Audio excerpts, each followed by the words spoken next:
to our second segment in our 2025 Smarter in September. So glad you're here. So glad you joined us. Our presenter today is Isabel Garcia, and her presentation is, we love this. We even have, this is a customer request, by the way, smarter about sending money, safer banking, smarter about sending money, safer banking in a digital world. And we had a very active Journey program participant and UBT customer reach out to me and ask if we could do something about alternatives to sending cash or checks in the mail, because they had a couple of really bad experiences, and one was a generous, all amounts were generous, but it was a considerable sum that the recipient just never got. And when I started talking about alternatives, they pointed out that that was great, except that I was assuming they knew all of that stuff. So we reached out to our experts on the customer support team, and we are so thrilled to have Isabel Garcia, who is a trainer in customer support, and Heather Ray, who has actually assisted before, and she manages the customer support team. And Isabel is going to take you through just a really comprehensive view of these options. Heather's watching the chat feature, and as you have questions, these two are going to work together to get those questions answered. Use that chat feature, settle in, enjoy your time with us. Thank you for being here. Isabel, thank you for being here today. Thank you for having me. It's all yours now. Okay, thank you so much, Kelly. So like Kelly liked to describe, we are going to be going more in depth just in the online banking world. I did want to provide you guys with as much information as possible. So if I do miss something, or if you guys have any questions about anything at all, feel free to use the chat feature. We do encourage that, and I will make as much room as I can to answer all of your guys' questions here. So to get started, obviously this presentation is going to be smarter about sending money, safer banking in the digital world. So we do have a few things in order to get started. I want to make sure that you guys are knowledgeable about all these things. As technology grows, so does money in the online world. So I will go ahead and get started. So just some workshop reminders. I do encourage you guys to make yourself comfortable and get ready to focus. I am going to be talking a lot about some bits and gadgets and trinkets that we're going to be learning that we have online within our online banking. So please follow along if you are a customer. I would love for you to follow along in the app or online on a desktop or laptop, wherever you're joining us, if you'd like to do that as well. And I do encourage you to take notes. I feel I always retain knowledge best when I take notes. I think you may as well, but I do plan on providing quite a bit of information. So whatever helps you retain is, what we can do now. What we plan on going over today. So I do want to go over just the benefits of using our online banking feature, our UBTgo, what makes up UBTgo, what it is, what it does, because UBTgo is a whole different world. It's a whole different planet, has all its different features. So we want to make sure that we kind of go over what all of its context and everything. We're going to be mentioning electronic payment methods, like Kelly spoke about. We want to sort of replace sending checks or, all of that through the mail instead of leaving it up to the post office. We can leave it up to ourselves in just the online world as well.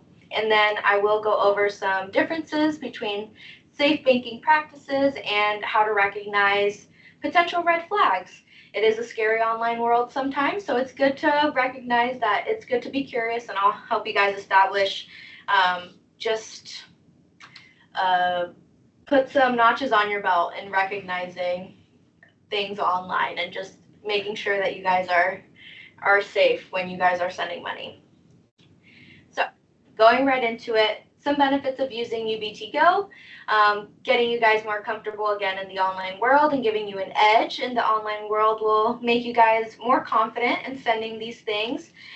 Again, it's your money. We want you to have the confidence and everything to strive and be able to make sure that you're doing everything safely as well. Banking in your hands. So with online access, you can take your banking everywhere. It can always be at your fingertips. We do have a mobile app, so if you have a mobile phone or even different devices such as tablets or even your laptop, you can take this anywhere. So it does give the power back to you. You can use your banking without worry of transportation or the time of day or the amount of free time that you have. You can take this on the go. You know that you're reassured you have your bank anywhere. So what is UBTgo? I will go ahead and get into the meat of the presentation. It is a lot of accessing and kind of navigating our online world. So I will go ahead and kind of provide in the chat how you guys are feeling about online banking. I do have a couple different options. I'm happy and comfortable accessing online banking. These are for the folks who, are veterans in this area. They, love to experiment with the app. They know where they're going. They know what to do.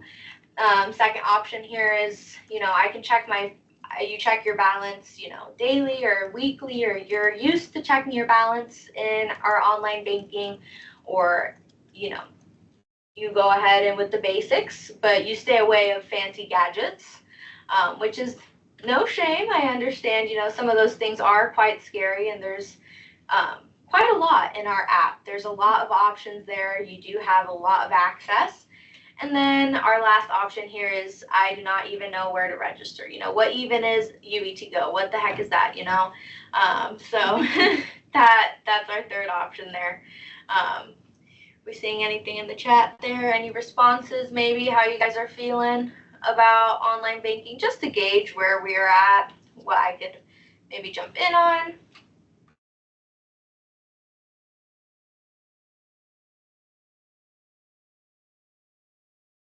Looks like Sue uses it all the time, and I use it all the time. I use it all the time. Daily. Brittany says she uses it, and it's easy to navigate.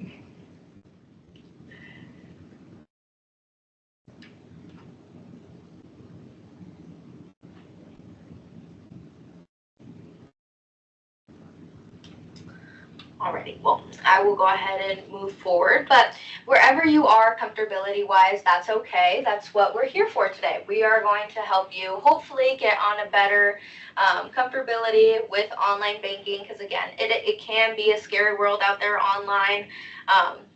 Just one misclick and you're on a completely different page, so I completely get you there.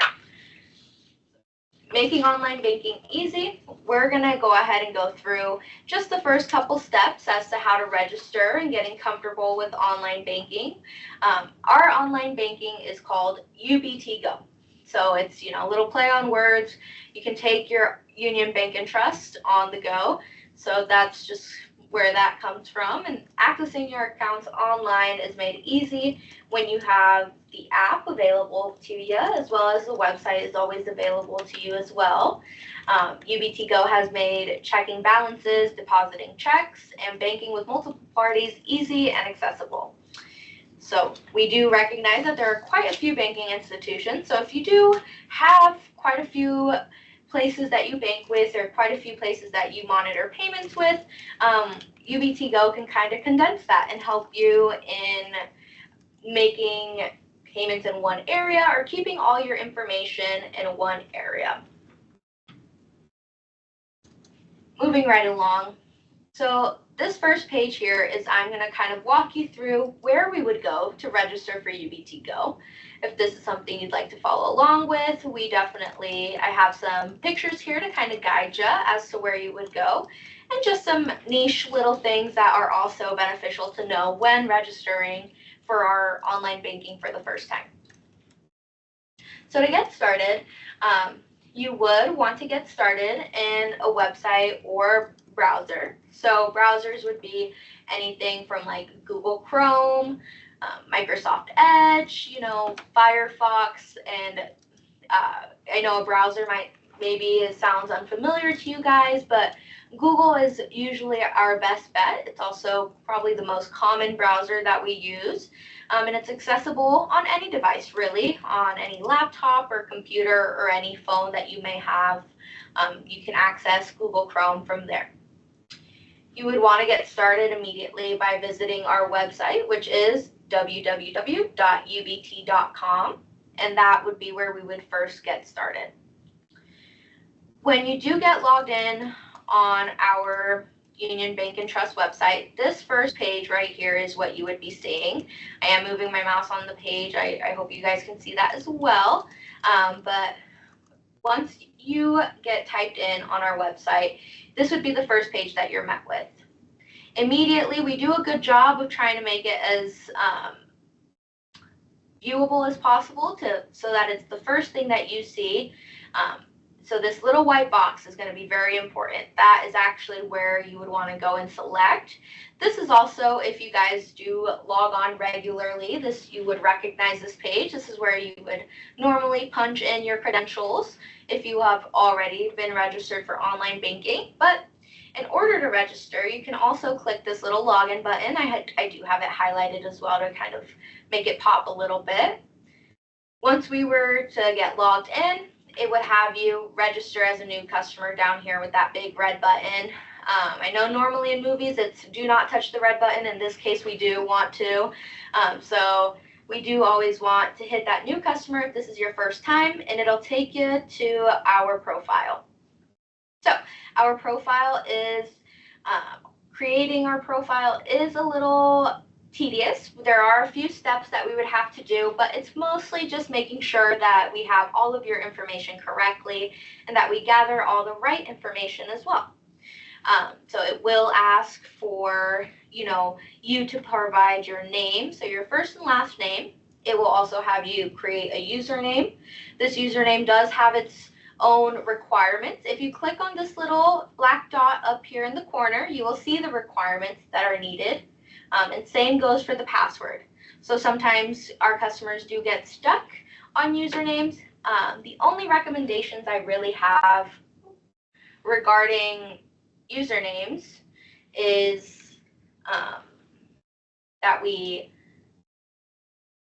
sorry y'all.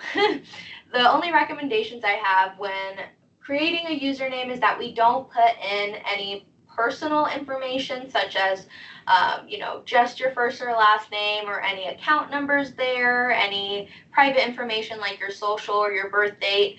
I always recommend that customers maybe use nicknames or pet names or their favorite team. Things that are personable to you, but that a stranger wouldn't be able to tell is you just by first glance. Passwords also do have their own requirements. Again, you can check here for details of those requirements in order to, move on. And then it'll ask for your email and phone number. This step is very important. It will ask for those to be verified in this next step up here, like you can see. It will ask to verify your email with the 6-digit code as well as your phone number. It will also have you verify with the 6-digit code. We call this step multi-factor. So multi-factor authentication, although it can be quite tedious sometimes to wait for the code and punch it in, it is very important just for security reasons. Providing that multi-factor just encrypts your information further and prevents anybody from getting in there, and it helps us keep your banking safe, or your banking information safe, I should say. Then our last step here on that profile, I'm not going to get too in-depth on the full registration. I believe that we will provide a link on our website for any frequently asked questions. But after you get through this last step of clicking I am not a robot, I'm hoping you guys aren't robots, but you would just want to check that off, and then you'd create your profile. And then that first step is done. It'll take you through these next 4. After this 4th step, you'd punch in your banking account information and you would be all set. So registering for UBTgo is probably the biggest hurdle, I'd say, of online banking, is just getting yourself registered. And we are available during the day. If you guys have any questions while registering, you can always give customer support a call and we'd be happy to help you finish the registration process. So it is the biggest hurdle, I'd say, just the banking, just because it is asking for all your information and approving all your information and such. But once you do have that registered and ready to go, that is when we would move on to seeing all the good trinkets that online banking can offer. So, do we have any questions thus far?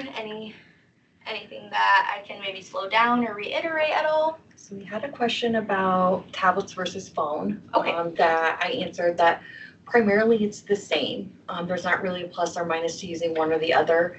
If you're using Wi-Fi for both, you're using the same network. So, and we have the same security features. So one isn't safer or less safe than the other.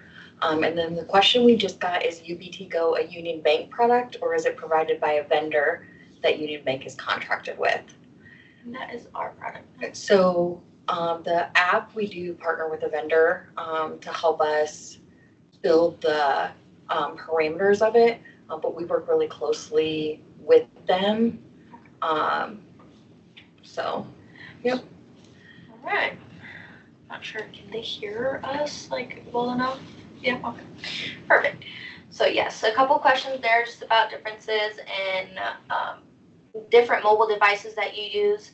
Again, the mobile device is really up to your preference. As long as you're working on something that you're comfortable with navigating, it is mostly all the same. Some things may be moved around just a little bit, or some things may look bigger than other things on, a tablet, but for the most part, everything looks exactly the same, and it is about the same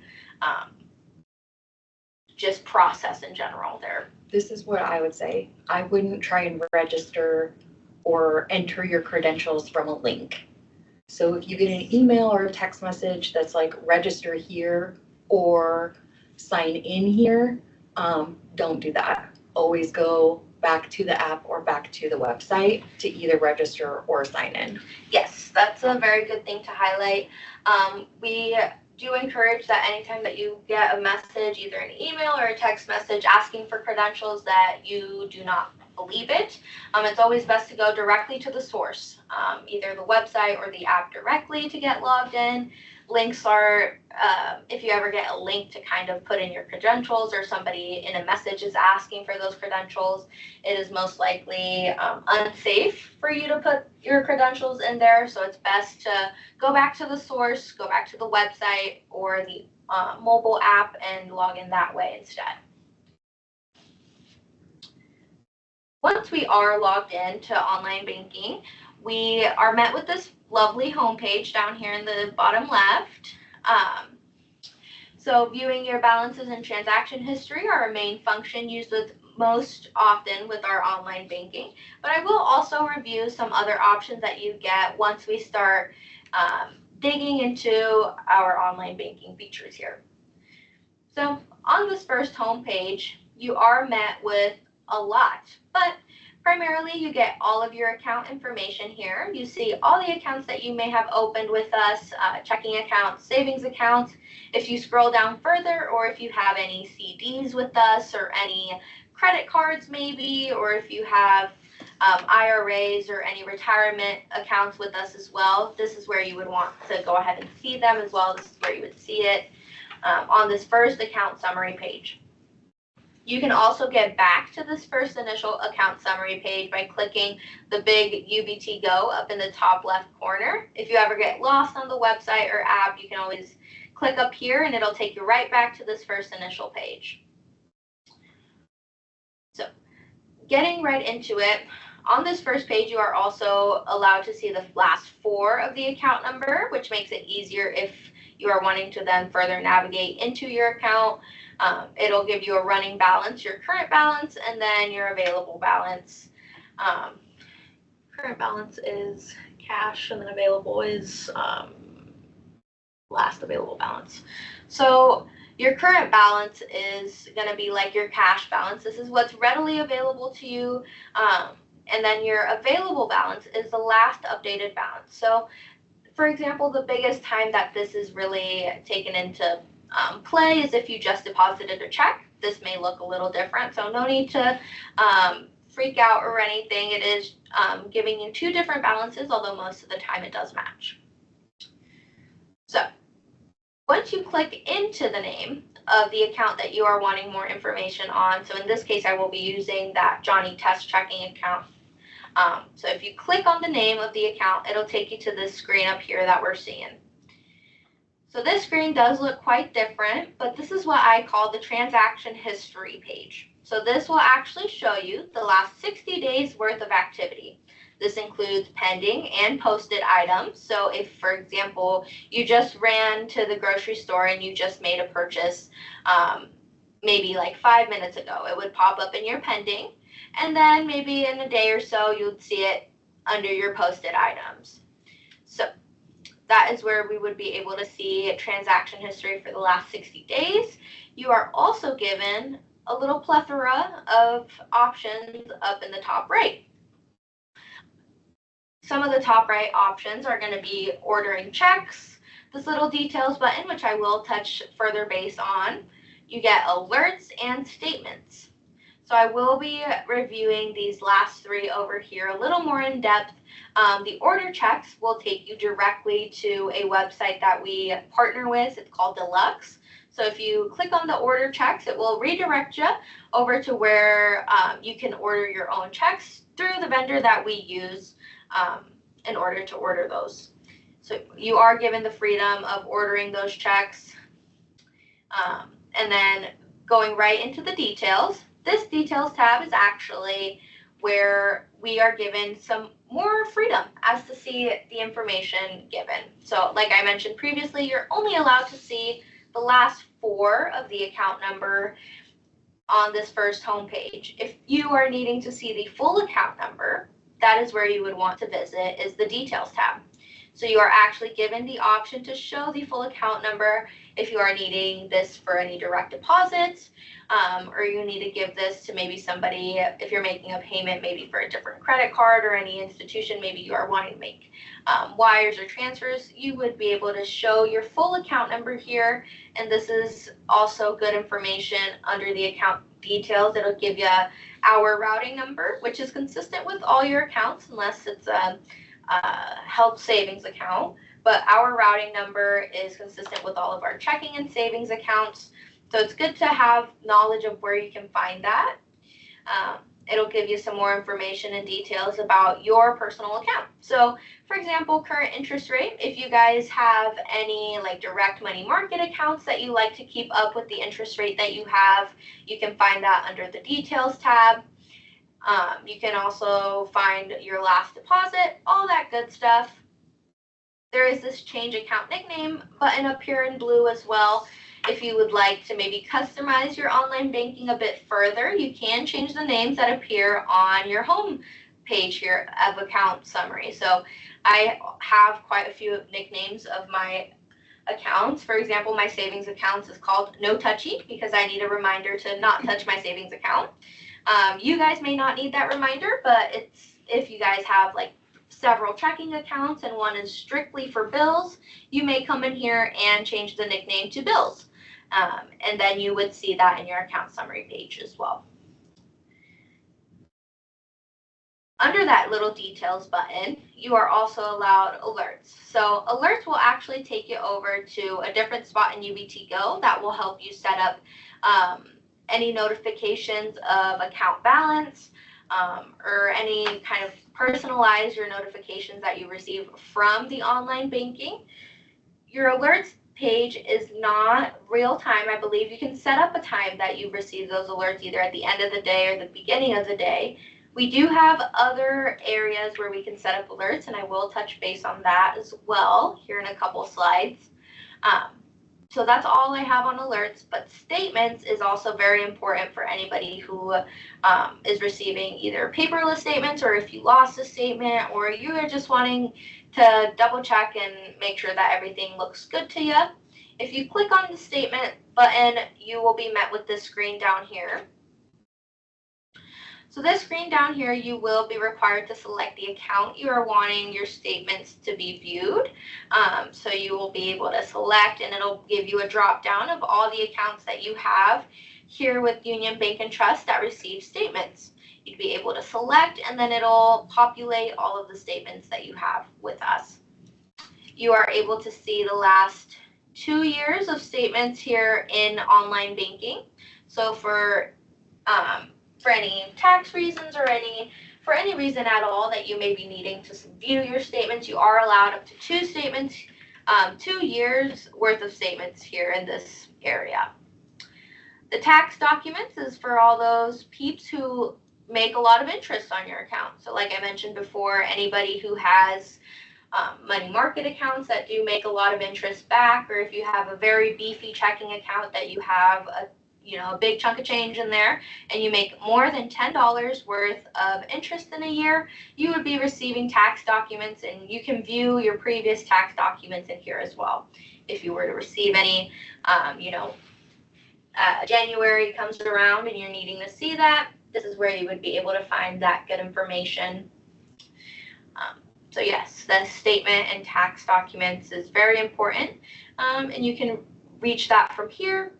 There is another option as to where you can reach your statements. If you click on this little drop-down menu of accounts on your first home page, you are also given another option to view your statements. So there's a couple ways to get to it, and you'll realize that a lot of online banking has a couple of places where you can reach anything. So there's more than one place to get home. More than one road to get home. So you can go through different spots and still find the same place. So yeah, was there any questions on this slide thus far? Yeah, so the question that we got is, since this is through a Union Bank vendor, will Union Bank provide identity protection in the event that UBTgo information is hacked or compromised? So this, I would say, the terms and conditions lay out the specifics of privacy and the legalities of using UBTgo or the website.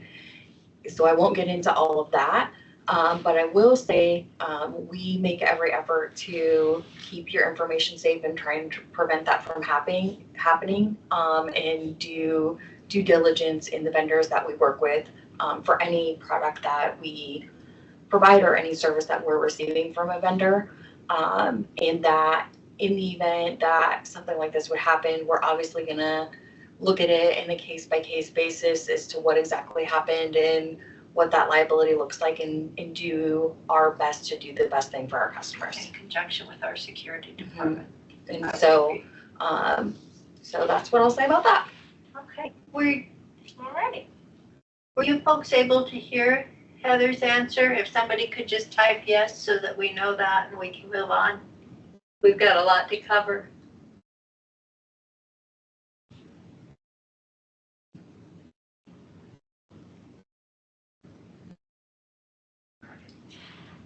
You good? Can I hear you? Yep. All right. Thank you. Alrighty.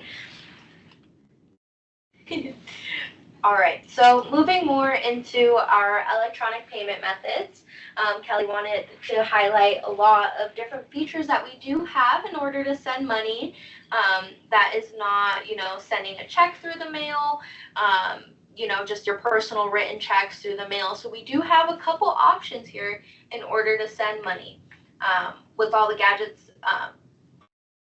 there comes more options for sending payments and sending money. Electronic payments become more common every day, and more options, obviously, like I said, means less checks in the mail and more efficient money habits. So BillPay and Zelle are two features that we offer to customers for free on our app, and maybe some of you are familiar with BillPay, maybe you guys love BillPay, but I will be walking us through some of the basics of BillPay and Zelle. I will do BillPay first. It is a good chunk of information that I will be providing. So just to get started, what is BillPay? So BillPay is actually a third party that we partner with that provides different payment methods for our customers. So we are allowed 3 different methods of payments when you are using BillPay. So our 3 different methods of sending payments to different merchants would be our electronic funds transfer, so EFTs. This will be like your standard account information that you would input, account number, routing number. That would be that area, like direct deposit or withdrawals. That is what our EFTs would look like with BillPay. As well as we have single checks and draft checks that are also sent out through BillPay. So BillPay has a single check that is very similar to a cashier's check. So in a single check scenario, the money would be pulled from the account. It would go into a little cloud of what BillPay would keep that funds in a little cloud. And then once the merchant cashes the check, BillPay would then provide the funds to the merchant. So that would be our single check. Single check, I would say just think cashier's check, same vein. And then our draft checks in BillPay are very similar to personal written checks. So that's almost as if you wrote out a check and then sent it through the mail. I'd say the biggest difference and biggest advantage of sending payments through BillPay is that if for whatever reason a BillPay check, for example, a draft check, I did mention before that is like a personal check, if that were to get lost or if a merchant claimed that they did not receive payment, BillPay and us, Union Bank and Trust, would take the fall for it. You would not have to pay for any stop payment fee that you would send out, and BillPay would then go ahead and try and send that payment again. So you would not be liable for losing that money. We would actually go ahead and take care of that situation for you. And it kind of adds a level of security for you, a little bit of comfort, making sure that even if that check does get lost, we are able to take care of it for you. You don't have to worry about any stop payment fees or anything like that. Same goes for the single check. If it is to be lost or anything, BillPay would actually take the fall for that, and they would return the funds to you, and you would be insured of getting your money back, which I'd say is probably the best thing that comes with BillPay is just you are insured. So going right into where you would find BillPay on our online banking, when you're on that first page, that first home page where you see your account summary, you see these tiles here along this little menu bar, and BillPay lives under that little payments tab. So I did highlight it again here so that you can see. But once you click into that payments tile, you would be met with this home page of BillPay. So this is what our BillPay initially looks like. This is what it would look like if you had payments set up already. If you click on payments and this is your first time registering for BillPay and Zelle, it'll actually have you accept some terms and conditions, and then you can go ahead and get started on adding billers. So if this is your first time registering for BillPay, it does look slightly different. It will have, like I said, it will have you accept some terms. But once you have that set up and you are all ready to go, I'm going to go ahead and focus on this first page and this activity page. So in order to add a biller for the first time, if this is going to be a company that you're making a payment to, you would go ahead and click the Add Biller button. Once you add the biller button, you're going to come down here, and this is what that first page would look like. It does require you to search for your biller, and for more commonly known merchants, for example, we have a Verizon Wireless one over here. If you were to search up Verizon Wireless, you would be met with a menu of different Verizon Wireless that you can select. If you are, for example, searching up your local florist that you just want to send a check off to or you want to try and pay, they may not appear right away, but do not be afraid if the person that you're searching for does not appear. You can still click that next button and then it'll take you over here. So for people like Verizon Wireless, as soon as you have your biller searched up and you hit the next button, it will actually already load in all of their information. It's kind of like skipping a step, and then it'll do whatever is previously saved under that Verizon Wireless, since it is more common. But for example, for that local florist that maybe doesn't have compatibility with BillPay just yet, it will pop up this next page over here in the corner. Once you hit that next and have this, it'll put in the biller name that you searched, and you can also do people. So if this is a smaller business, maybe the person is just wanting you to make it directly to them, you also have that option. But you do have this little company, and it will have you input all your information for the company that you plan on sending a payment to. For example, in this spot, it is necessary that we add a mailing address. Like I mentioned, those two features, draft check and single check, do require a proper mailing address and an account number as well. So the account number is necessary, but sometimes account numbers are going to look different for each biller that you may add. For example, if this is a credit card company or maybe a different bank, you would already have information of that account number. In my example, I'm using Century Sales, which is a housing or landlord company here in Lincoln. If you're sending rent, it might look a little different for an account number, but I would say it's important to gather this information from the biller directly as well. Maybe giving them a call before, so you have all the good information that you need before setting up a payment for them. It is important that, again, you have all the accurate information. So a call to the biller that you plan on setting up would also be encouraged. That way you have all the right information. Once you have submitted and set up this little profile for your biller, it will actually have you get into the payment information. So then after this page, you will be met with a page that will have you add the amount of the payment as well as the date that you would like to arrange the payment for. Once you have that information settled, you will be able to submit, and then it would pop up over here in your little payments. So back on this home page, this is where we see all of our payments. Again, we just reviewed that add biller button. This is where you would see any billers that you already have set up. So if you scroll down on this page where it says pay bills, you do have all of this activity here, previous payments, you also see your recent activity. And from here, once you have billers set up, this is where you can actually go ahead and click pay, and then it'll take you to where you can set up the amount that you would like to pay as well as the date, and you can set up payment this way as well.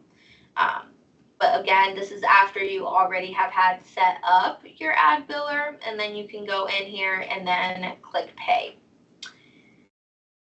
Over here, there is this little feature called multi-pay. I won't touch base too much on that, but if you're a person who likes to get all your payments done in one go, let's say you want to just get all of them sent out and ready to go on the 1st, and you're like, let me just get all my ducks in a row, I would recommend, maybe that using that multi-pay. Multi-pay is ignited when you go in and you select this little checkbox over here. So again, if you are wanting to pay an individual bill, that is when you would just select this pay button. But if you are wanting to use that multi-pay feature and maybe get a few knocked out all at once, you would click this button over here and you would be able to select any of the payments that you are wanting to set up. Once you have those selected, you will be met with a screen over here that provides all the payments that you selected, and you would be able to click pay. And then again, it would take you to a different page where you would view the amount and the dates that you would like to send. So a common misconception I'd say about the bill pay is that if you're selecting multiple payments, is it going to send it all out at once on the same date, or the previous amount or the previous date? So no, if you are selecting for multiple pay, it will actually still give you the option to edit the amount that you would like to provide to the merchant, as well as edit the date that you would like to send out the payment. So multi-pay does still have that capability of sending multiple payments out to be authorized for different dates. So it is quite a fancy gadget, and you can use it as well. And then under the activity tab is where we would see different activity. This is where we would see all of your previous payments. So activity is where you would want to visit if, for example, you want to view all of your recent activity. Over here in this column, I believe it only shows maybe like 3 or 4, maybe 5 of your previous payments. But in that activity tab is where you'd actually be able to see all of those previous payments, any activity that you may have had for the last, I believe it's last 30 days it'll show you. If you went into activity, that's where you can also go in and cancel any payments that you may want to, retract or maybe send off a different day. So that activity tab is pretty straightforward. You'll see, again, previous activity, and that's where you can go in and cancel payments. Any questions thus far? Yeah, so we had one question about, can we pay our taxes this way? Which I answered, as long as we have the correct mailing address and you have a reference number or account number so that they know who to apply it to. Yeah. You can pay anyone this way. And I'm pretty sure they'll take your tax money any way they can get it. That's a good point. And then we have another question that, does the customer select if it's going to be EFT or a check? That's a very good question. So BillPay is actually the only person that will be selecting whether it's electronic, if it's a single check, or if it's a draft check. So you actually do not have a choice in that matter. If BillPay sees that it has compatibility with the certain merchant that you are setting up a payment with, then it will go ahead and select the electronic funds transfer. If it does not have compatibility to send an EFT, then that's when BillPay will either decide to send out a single check or a draft check. But unfortunately, you do not have a choice in that matter, but it does show you which type of payment it plans on sending it to. So if you know that you have a bill coming up that you scheduled and you want to see if it's being sent out a certain way, either via check or through EFT, you can come in, I believe, 1 to 2 days beforehand, and it'll show you exactly which method it plans on using. Smart system. Yes. Any other questions in there? There's one about accounts that you register or not register. And so the answer to that is, if generally any Union Bank and Trust accounts that you have are going to be available to you within your online banking. So it's not an option usually of, I'm going to want to register these 2 accounts and not this other account. That being said, sometimes we can, on the back end, work with our amazing online services team and have accounts removed or have a separate identifier for those. And then, so there's not really a way to separate out what accounts are available or not available. You have the option for your own management to hide accounts from UBTgo, but they're still available there. So I don't want you guys to think at all that that there's no identity loss protection. I just think that it's really difficult to say exactly what would happen because the liability is so specific as to who would provide any services after the fact. And so that's why I'm not trying to be not specific or say that it's not safe at all. Or what I know is that Union Bank and Trust is always going to try and do the right thing, whether that's us or the vendor providing whatever services after the fact.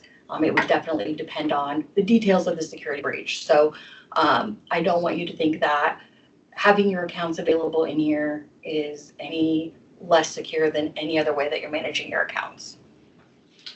I think, I'm sorry. Oh, no, you go ahead. I was going to say, I completely agree with Heather. Having everything right within your online banking, I think, is safer regardless of, kind of spreading it around different merchants or, putting that information in different spots. Keeping it all within one place is, I'd say, just safer for you in general, and it's also, I'd say, easier to access as well for yourself. And then Isabel, there's one more question here. Is there a charge for using BillPay, either cost per check or per payment? So no, BillPay is free for our customers. Again, you are insured, and BillPay is free. So the only step that you really have to take in order to start using BillPay is just that first, accepting your terms and conditions for it. But you are insured, so actually BillPay, I'd say, removes some fees because you don't have to pay the fee of mailing it, nor do you have to pay the fee if it gets lost for whatever reason. So you are insured on that, and there are no fees that come with BillPay. And then we have a question, why Zelle versus Venmo? And Isabel is going to tell you all about why Zelle instead of Venmo. Yes, I will actually get into detail about Zelle here in a couple slides. But we prefer Zelle just because it works directly with your bank. It's not a third party per se. It's a partnership with our banking system. So we do prefer Zelle, and I'd like to call it a cheat code as well to ACH because it's instantaneous. So I will get into those advantages as well. I am going to just show you a little different way as to what it would look like on the mobile app. I think it's important for you guys to know how to register for BillPay as well as how to access it on the mobile app because it does look a little different than our desktop version. So here on the left side, I have our first homepage when you log into your online banking. It's going to be this bottom transfer and pay. So this bottom transfer and pay is actually where you would go in and see our homepage for BillPay. You would actually be met with 3 tiles as soon as you open this transfer and pay tab. So transfer money means transferring funds between your checking and savings account. So this is, let's say you went overdraft on an account and you're needing to transfer from a savings. That's where you would go, is this little transfer money tab. The second tile is the pay bills tab, and that is actually where we would want to live if we are wanting to see BillPay, and that is what's going to bring you to this page right here. This is what our BillPay looks like in the mobile app. It is a little condensed and it is a little compact, I'd say, compared to the desktop version. But then you would see your payees, so these are already established payments that you would have, kind of like in that first pay bills page that we saw previously. And then your history tab would be that activity tab where you would see your previous activity, any payments that you have sent, as well as this is where you would want to go in and cancel any payments as well in that history tab. And right over here in the right hand corner is where we would add payee. This is that biller adding that we spoke about where you want to search for whoever you are wanting to send your payment to. This is where you would go to add them. Again, adding a payee looks a little different in the app, but similar, still similar here. You'd still want to search for your payee and then hit add a business in order to go ahead and move forward with adding their mailing address information, account number, or it will find whatever merchant you specifically searched for. For example, it is a very common company. For example, like I was using Verizon Wireless. If you were to search that here, you would be met with the Verizon Wireless. It would autofill that. If you were searching for that local florist, that's when it would ask for the mailing address information, account number, and all that good stuff. The other way that there is to get to your BillPay is by clicking this little More tab. So again, on that home screen, you are met with tiles here at the bottom. Transfer and pay is our main way of getting over to our BillPay. But if you go to the More tab, for example, this is important if you are registering for the first time and you're not using a desktop. If you're using the app to register for the first time in BillPay, you would want to go to More. Again, that More tab highlighted over here. And then scroll all the way to the bottom of that More tab to Payments. In Payments, that's where you would go in and select to confirm the terms and conditions and get registered. And as well as you can reach your regular BillPay from here as well once you're already registered if you prefer that method as well. So yeah, just a couple key differences. Any questions on that? All right. I'll go ahead and move right on ahead to our Zelle. So, paying with Zelle. Like I spoke about previously, Zelle is a great option just because it works directly with Union Bank and Trust. So a little history behind Zelle. Zelle did start off as its own app. It started off as a third party where you could use your account information by inputting your account number and routing number information, as well as email and phone number, and you were able to send money that way.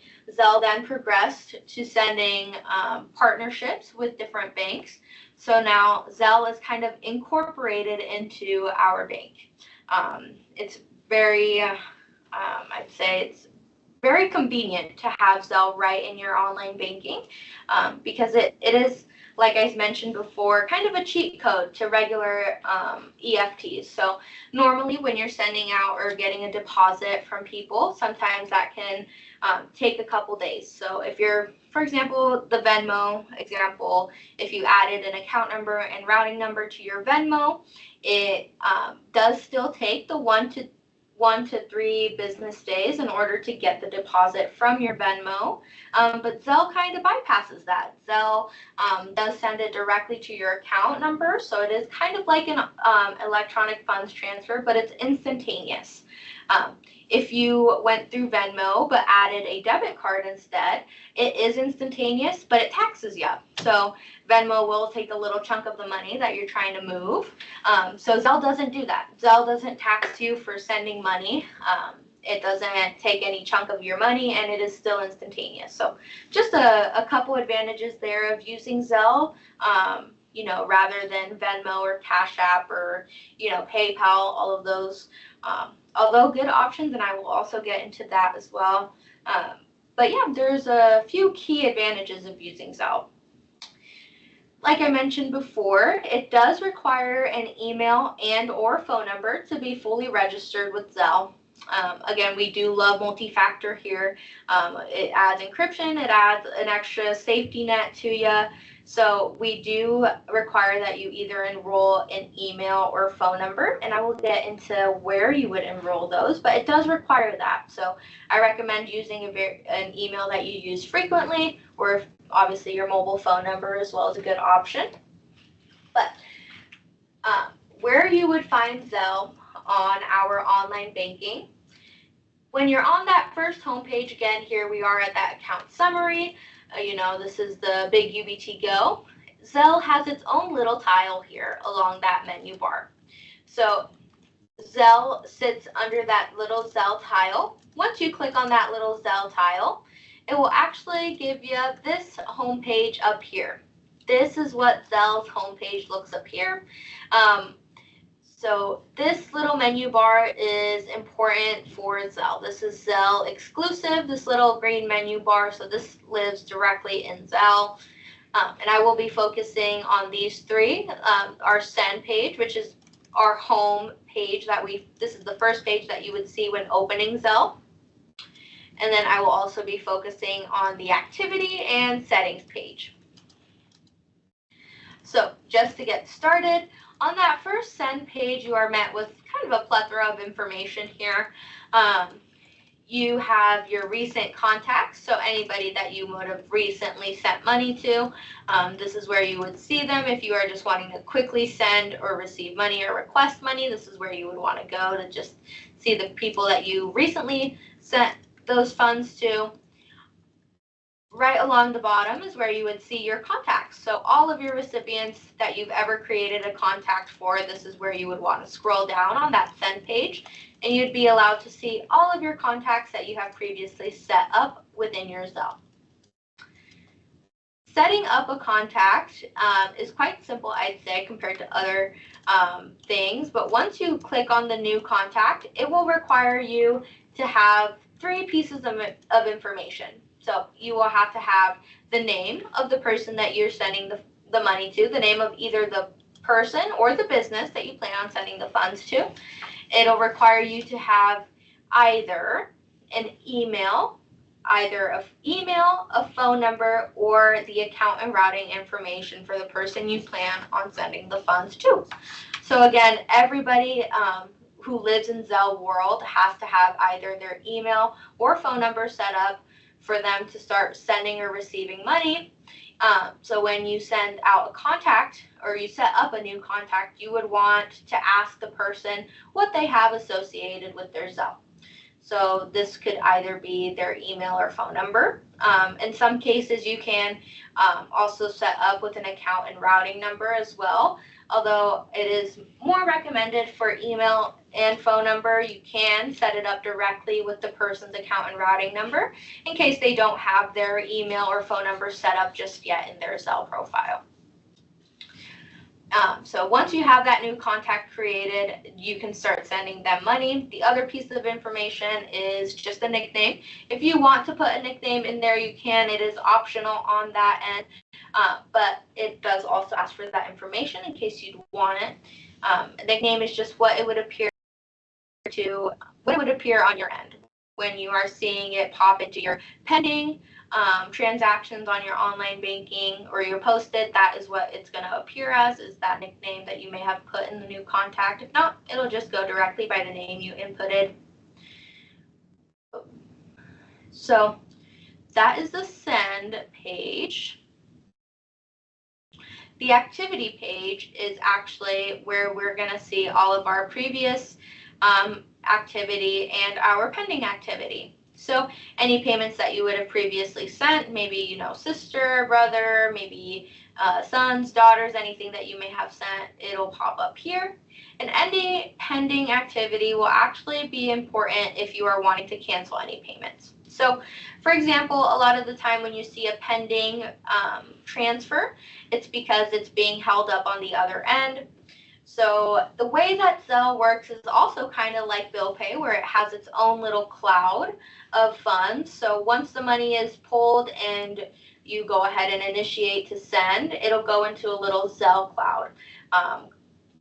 That Zelle cloud has your funds in it. So if, for example, the person that you're sending it to gave you the wrong piece of information, let's say they gave you a phone number, but they actually have an email registered, then it would stay pending here because Zelle is searching for its connection but can't find one. So it'll sit in that pending area and you can actually go in here and cancel it. So this is important for canceling any payments if you are having any trouble sending any payments, or maybe any snafus happen and you guys just, maybe mistype or just miss a letter in the .com or anything like that, and it's just pending because it can't find a home.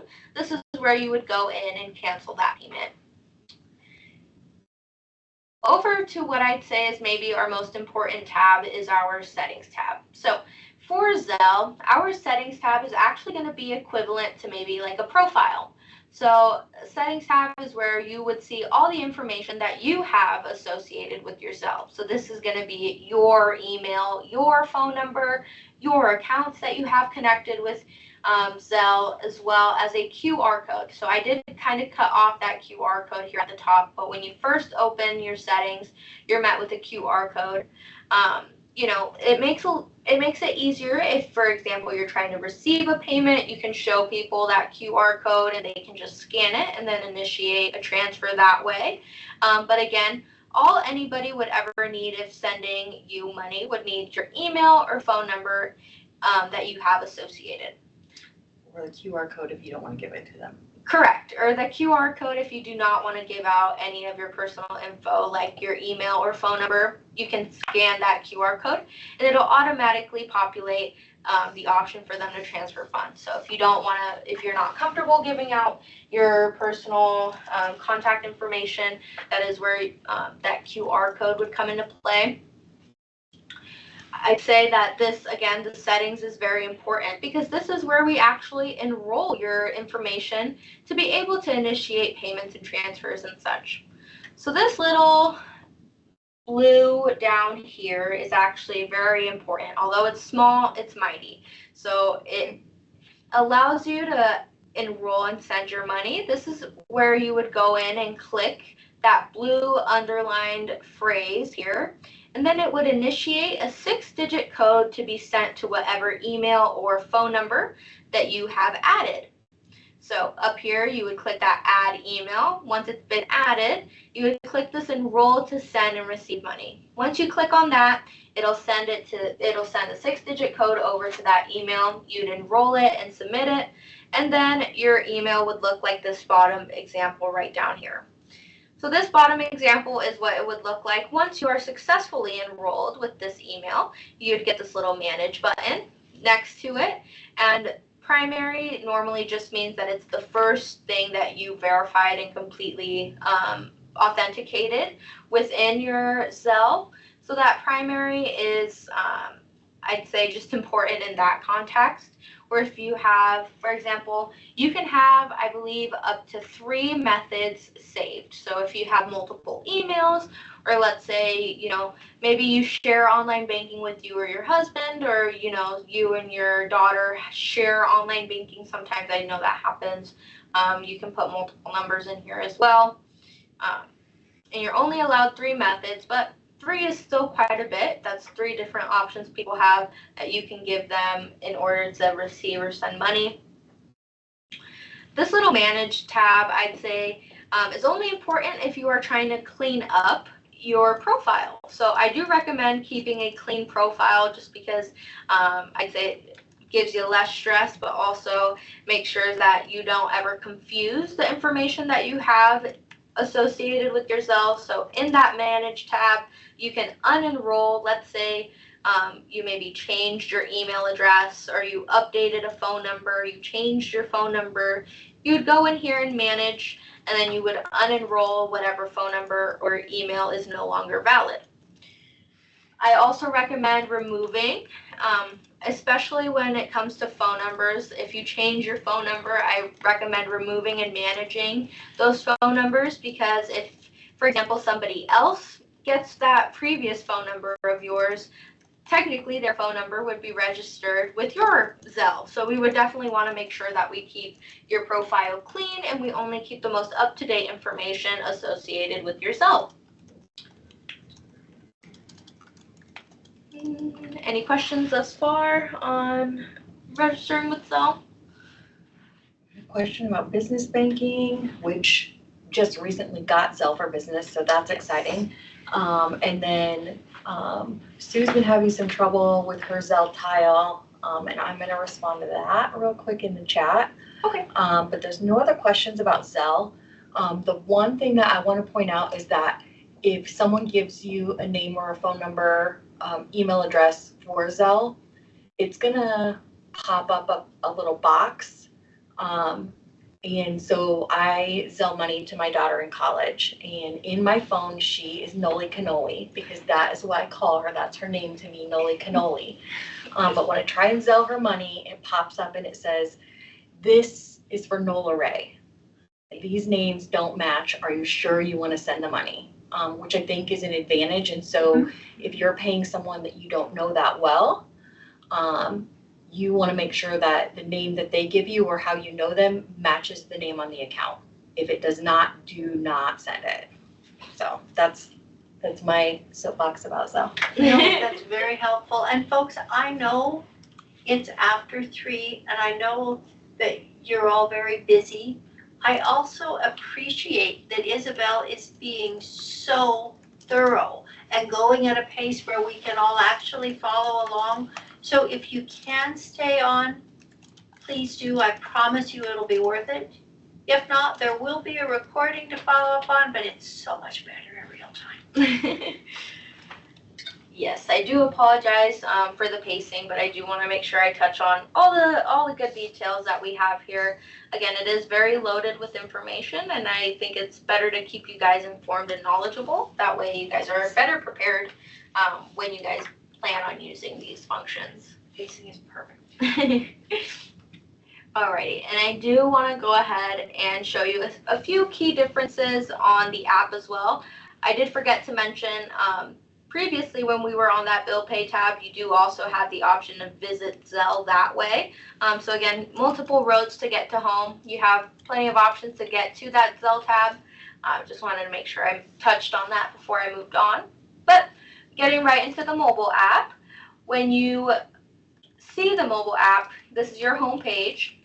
Your Zelle actually lives in that same tile that we had for BillPay. So you'll go ahead and hit that transfer and pay tile. And then once you get these three fancy tiles at the top, you would click the Zelle. Zelle is still green in the mobile app, so that's good. It's a good teller of where you're at.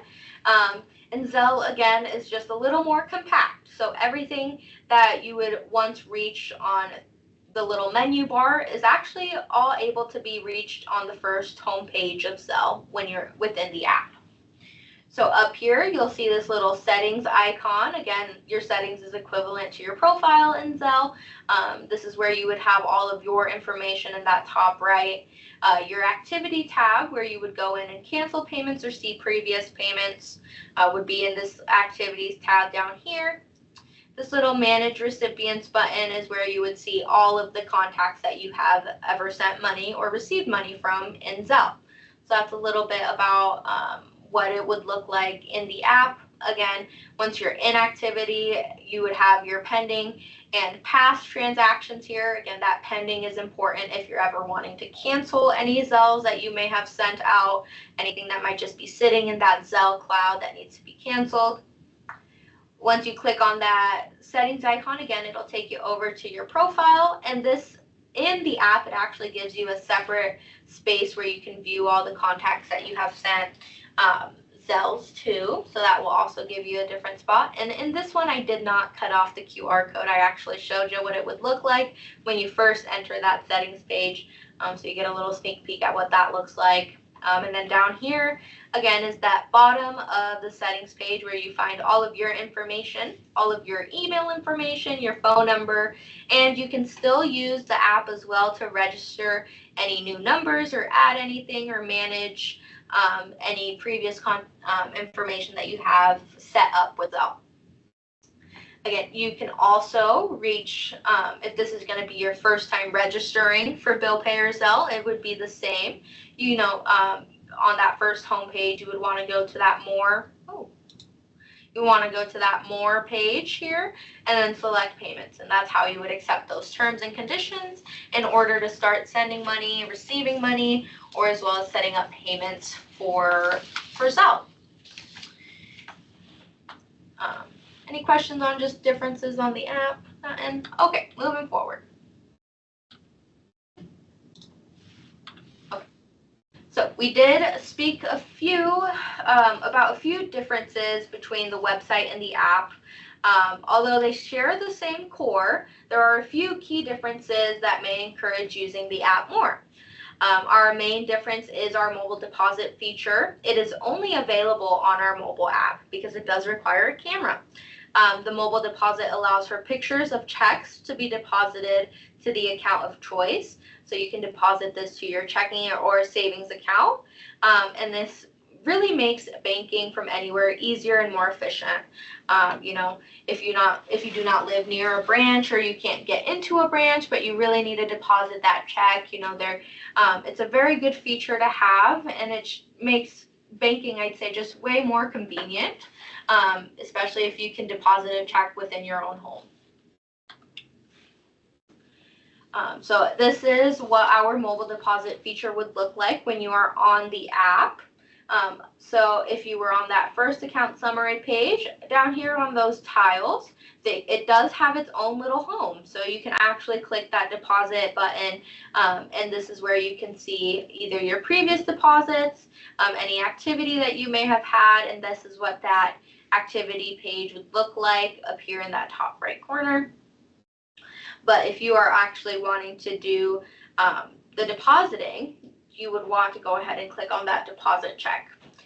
There are a few recommendations that we encourage when taking the picture of the actual check.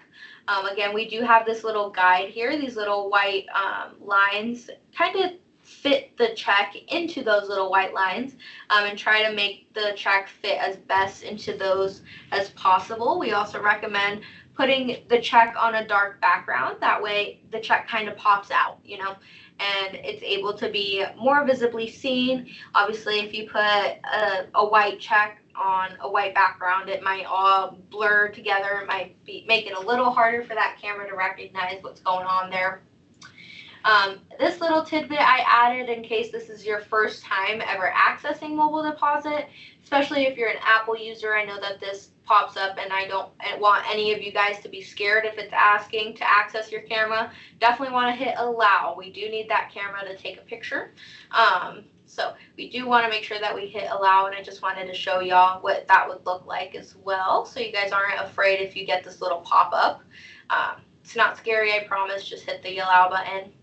And then you, again, a lot of these have multiple roads to get to the same spot. So if you actually click on the physical account that you are wanting to make a deposit in, and you get to this where it shows you your transaction history, you also are given the deposit check option. So you can deposit the check directly if you're checking your balance or you're checking your previous activity for the week and you're like, oh, let me just deposit this check while I'm at it. You actually have that option right within the account as well. Mobile deposit is, I'd say, quite simple, just a couple easy steps, but there is some things I would like to mention about mobile deposit, just because the time frame is a little different. So a mobile deposit does require a full business day for it to reflect within your statement. So for you to be able to see those funds actually appear on your account, it does take a full business day. So it's not just taking the picture and then bam, you have funds. No, it does take a full business day to see that. And then we do have a cutoff time for that mobile deposit. So 6 p.m. is our cutoff time. So this is important when, example, like holidays or weekends, it's important to keep that time frame in check. For example, like today is Tuesday. If you were to deposit a check before 6 p.m. today, you would see that check pop in our overnight update. So you would see that actually pop into your account tomorrow. You would see that on your account balance, and it would show you that mobile deposit was successful by tomorrow. If you were to deposit a check after 6 p.m. today, it would not actually be run with Tuesday's batch. It would be run with Wednesday's batch. So then that full business day wouldn't start until Wednesday. You would actually not see that check until Thursday. If that's making sense for y'all, any questions maybe on that cutoff time or anything like that? Nothing. Okay. So it is very important keeping in mind for Friday, especially since Friday is right before the weekend, those business days wouldn't start until Monday. So again, if you were to deposit a check after 6 p.m. on Friday, you would not be met with that check in your account until Tuesday, because that first business day would not start until Monday. So just a friendly reminder on that. But yeah, if we have no questions on mobile deposit, I will go ahead and move forward. Alrighty. So debit card controls. We have always had debit card controls in our online banking. We did have a feature where you could freeze your card, where you could kind of restrict different merchants as well as different locations. You could set up a range. You could set up, only 50 miles from where I'm at. Now, you could set up a whole bunch of fun stuff with your debit card to kind of customize exactly what you want to do with your spending. So with your desktop version, again with those tiles, your debit card does have its own little home. So it's right there on the end, that debit card page. And then on the app, you also have its own little home right next to the More and Transfer and Pay. So either way, you are reaching our debit card controls. Yeah, so our debit controls has, like I said, always lived within UBTgo, but we have upgraded and kind of given it a facelift, and you are actually able to have so much more control as to what you are able to do with your debit card. For example, up here, just getting right into it, you can see you can even activate your card now within the app, so you don't even have to call that automated number anymore. You can just activate it directly in here. Here's that freeze button again. You can turn your card on and off. And one thing I do want to highlight is that all of this is real time. So if you are to make any changes within the app or the website, any changes you make are immediate. So if you turn your card on, you can immediately start using your card. If you were to turn it off, it immediately cuts all activity on it. You can't use it, you can't swipe it, you'll get declined. So it is important to keep in mind that that is an immediate change. A couple spots that I really wanted to touch on that are, I'd say, very cool features that we have now are these spend insights, card on file, and controls and alerts. So controls and alerts I wanted to highlight on because we did have this feature previously, but it does have some more in-depth that you can do, including our alerts. So earlier when we were in our account summary and we were kind of looking at the details of the account, I mentioned alerts were not real time. When it comes to your debit card, if you were to set up alerts here, they are real time. So you can actually set up alerts to notify you anytime that your debit card is being used. And you will get an alert as soon as it's being used. And you can set up different alerts to be received, right away. So they're immediate alerts. So that is something very new, very exciting. And I actually have those set up because I'm kind of paranoid about my debit card. So I keep all my alerts on. And then here in that controls page, again, you are able to disable different locations. You're able to disable different merchant types or different transaction types. So merchant types would be, standard gas station, grocery stores, anything like that. You can disable if you maybe don't want anybody going to the grocery store with your card, you can disable it. Transaction types as well, you can disable. My biggest example here in this transactions type is you can turn off the function to be able to withdraw money from an ATM. So for example, if you maybe share a card or you don't want any activity going on in an ATM, you can actually disable ATM functions. So if it's off, then nobody can use an ATM using your card or withdraw or deposit funds that way. So that is one good example that I have here for that transaction types. And spending limits. You can actually have a limit on the amount that you can spend. Some people put, 100, 1,000, 500 maybe, but you can add limits here for your card to be denied if it's over a certain amount in a transaction. So that is a little bit about our controls and our alerts. It's very customizable, so you can definitely you can personalize your spending habits, and you can maximize all of these things that you enjoy or things that you are more cautious about. It really gives you the reins to do as much as you'd like.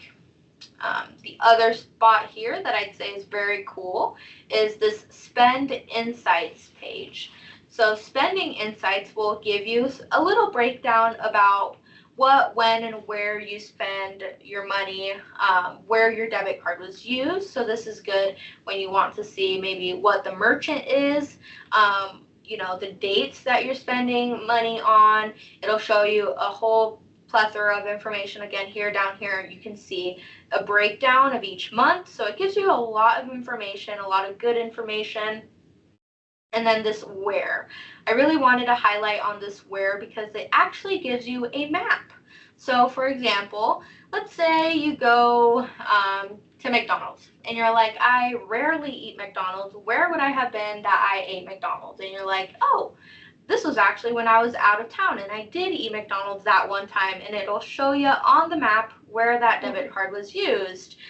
So it's actually very cool, I'd say. There's a notorious Subway actually here in Lincoln that has no name when you run it through your card. On your statement, the only thing it will say is store. So if you're like, what is this mysterious store that I have no idea what it is? That is actually where you can go in and zoom up into Nebraska. Well, I technically zoomed out, but it'll have a little hotspot as to where that debit card use. So it's a really cool feature to have available to you. Again, even if you're just curious or you just want to see where you spend the most money at or when or what you're spending the most money on, it's a good breakdown, I'd say. And so our last feature here on our debit card controls that I say it's very important is this card on file.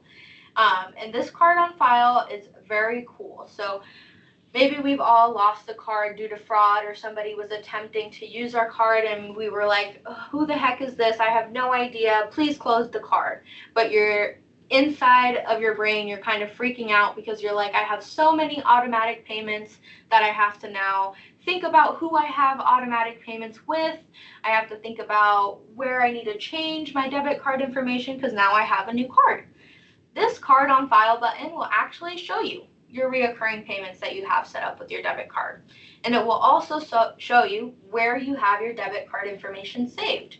So it'll show you that Netflix, that HBO Max, that Hulu that you may have set up as well. So you are actually able to kind of avoid the hassle of trying to figure out all the places that you have reoccurring payments with. Kind of makes that process a little less painful. So yeah, you can definitely see where that is, or if you want to manage maybe where your account information is at, that is where you can go ahead and see that there as well. Any questions about debit card controls? All right, we'll go ahead and move on. So down to our last segment here. I know you guys are probably already tired of my voice. It's become melded into the background, but last section here. So safe banking practices and potential red flags. Again, we want to help you learn how to identify the signs to better avoid scams, to avoid phishing attempts, practice safe habits with your money. Again, this is your money. We want to make sure that you guys are confident about sending money electronically, about using all these fun online features, but we want to help you kind of learn all those mental filters that you have to apply when you receive a message or an email or anything of the sorts, or if you start creating relationships online as well. We definitely want to get in touch with that. So, recognizing the signs. I would say use your resources to determine if a message is fraudulent. Any resources, really. I'd say if you receive a message from a sketchy company and you're like, I've never heard of this company, a quick Google search can save you the trouble. Google is searching for things on Google. You can even call us. You can call customer support, maybe use your friends and family, maybe ask them, hey, have you heard of this?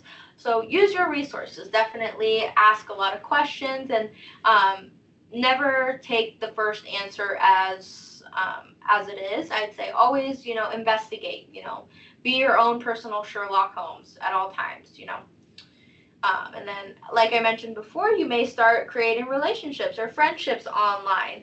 And like Heather likes to say, she put it so beautifully, you can find love on the internet, but do not send them money. So, obviously we want to think that everybody's intentions are pure and, lighthearted and everything, but we really don't know people on the internet the way we think we do. So it's good to always take caution. No person who cares about you is going to be asking for money 2 hours into knowing you. So it's always about being cautious, even a week into knowing them, 2 weeks into knowing them. Always be cautious about your money and who you're sending it to. Really evaluate just this person's behavior, what they have shown you, how they communicate with you. How urgently they want the money is also a very good one. If they are really being pushy about wanting money, probably not the best sign. Definitely want to avoid losing money to somebody who you just met, especially somebody you don't know. Very unlikely to get money back. You definitely want to be careful about all of that as well. And lastly here I have, be curious. If it sounds too good to be true, it most likely is. So this is another big one. I have a couple examples, people telling me that I'm gonna win $1 million or $10 million. And it's like, okay, I know I'm not that special. I know I would never be getting $10 million from random Joe Schmo. So it's always about really evaluating whether or not this sounds too good to be true. I'd say this is important too. Sometimes, you know, you'll receive random messages or people will tell you, oh, you want a car, you know, that kind of corny example of you want a car, you know, you get a car, but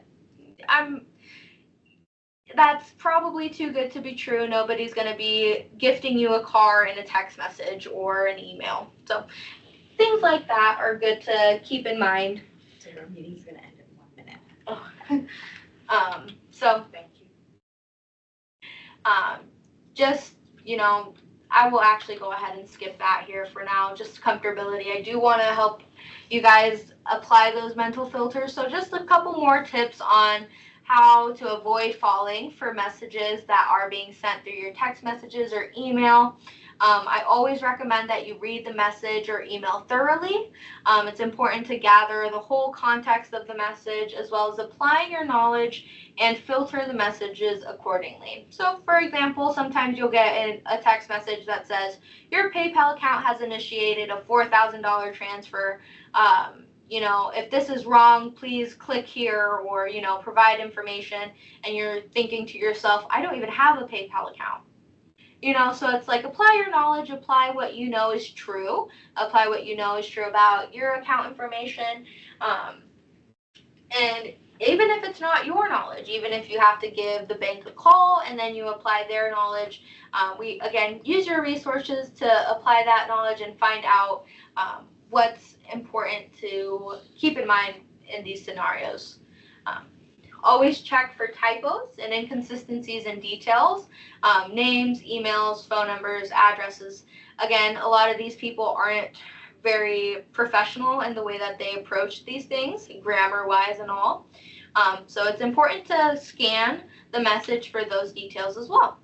And do some research. Again, be curious, call your bank, do a Google search, call your friends, call your family. So definitely do some research there. I provide some examples just as kind of what to look for. For example, letter for IMF. IMF is a government department. Again, the government will never reach out to you through an email or text message, nor will they ever call you. So it's good to apply your knowledge. You know the government won't do that, so it's good to keep that in mind.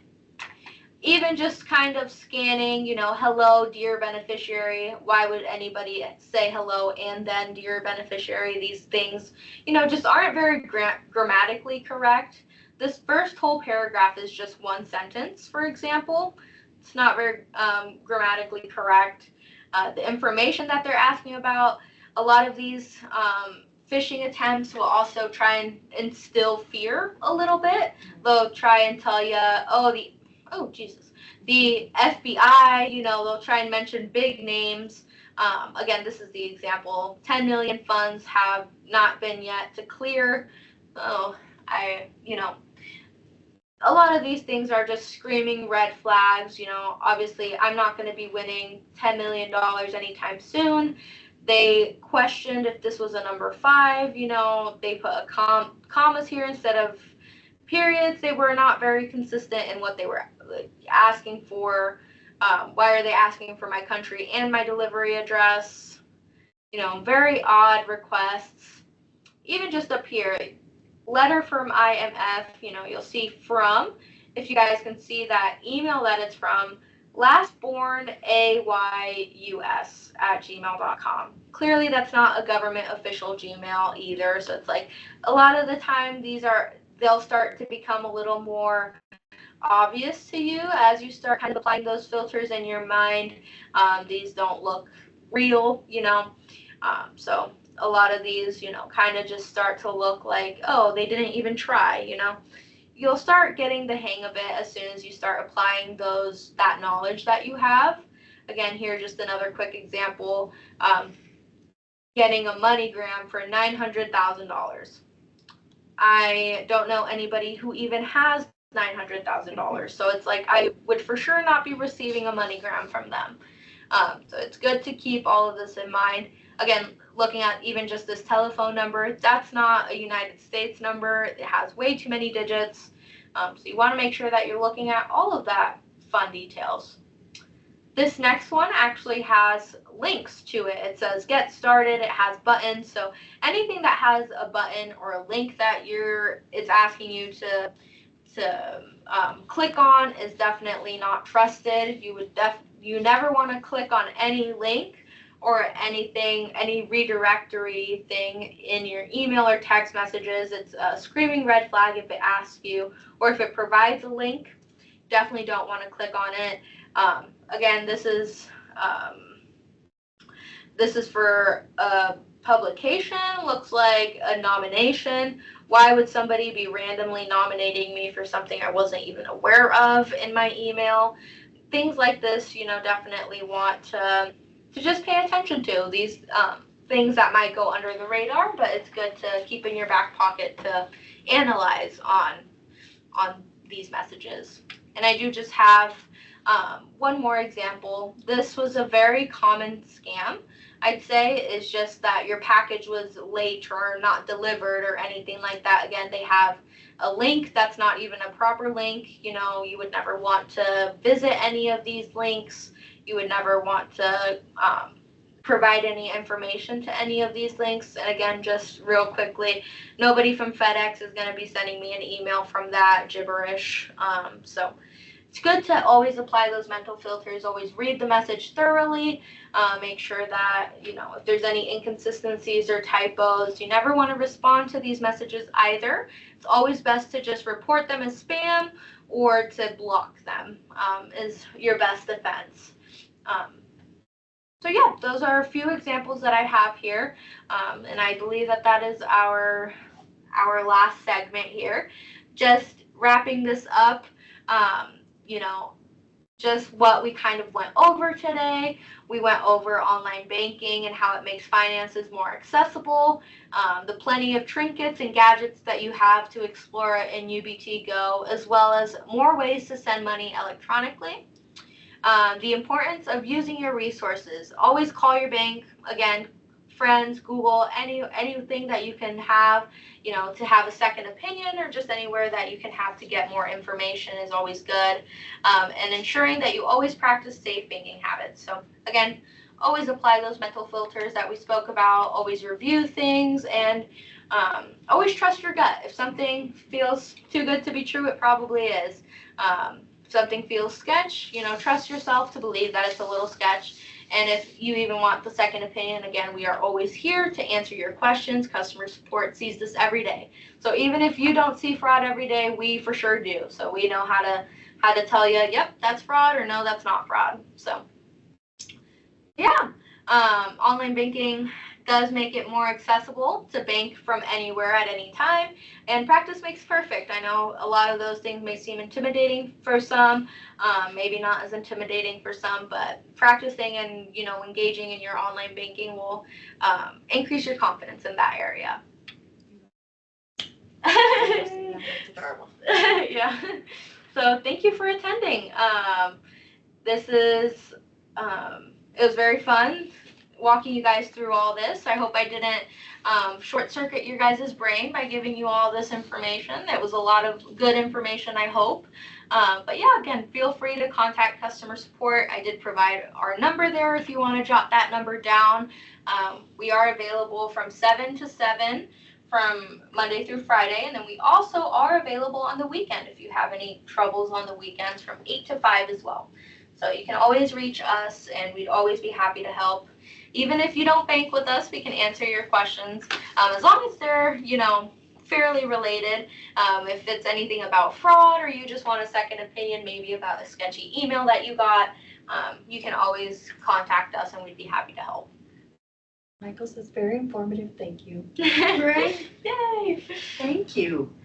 I can't say enough good things about the customer support team, and I'm so thankful for them.